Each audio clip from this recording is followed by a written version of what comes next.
Et en rapport avec Jamel Debbouze, un jour, tu reçois un appel téléphonique qui va profondément t'affecter. C'est pas lui directement. C'est lui n'avait rien à voir avec ça. L'appel téléphonique, car j'ai Ouais, pas l'appel oui. téléphonique, c'est pas lui, mais Oui. c'est lié à mon expérience avec lui. C'est-à-dire que quand j'ai arrêté mes études, donc j'ai repris le chemin que j'ai pas arrêté, je continue toujours d'être hôtesse, pour financer, mes sorties, mes loisirs et mes voyages, parce que j'adore voyager depuis Mmh. toute petite, hein.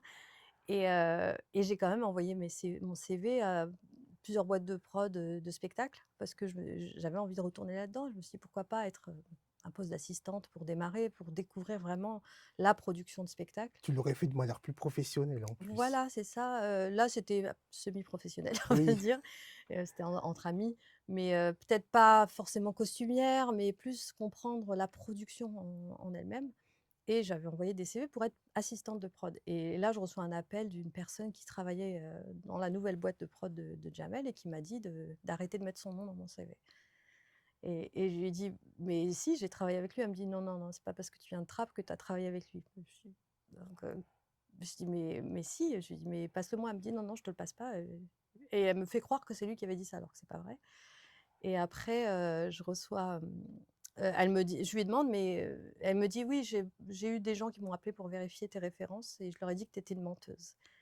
Et là, ça a été le «Oh, oh, oh». Là, je me suis sentie super mal et j'étais encore jeune à l'époque et je me suis dit: «Là, ma vie est foutue, quoi». Et elle a raccroché au nez, hein. Je lui ai dit: «Mais à qui tu l'as envoyé?» Elle a raccroché. Je me suis dit: «Mais pourquoi faire ça?» Elle avait un poste, hyper important, je voyais pas en quoi je pouvais la déranger. Et puis non, c'est pas parce que je venais de Trappes que je tra que j'avais mis ça sur mon CV comme ça, sorti de mon chapeau. Non, c'est parce que j'avais vraiment travaillé avec lui et je cherchais à nuire à personne. Je voulais vraiment démarrer tout en bas et là, je me suis sentie, au fond du trou. Je me suis dit: «Vraiment, là, la vie, elle est foutue, foutue». Donc je suis rentrée dans une petite phase de déprime et je me suis dit: «J'arrête de chercher, des jobs dans cette voie-là». Je me suis dit: «C'est fini».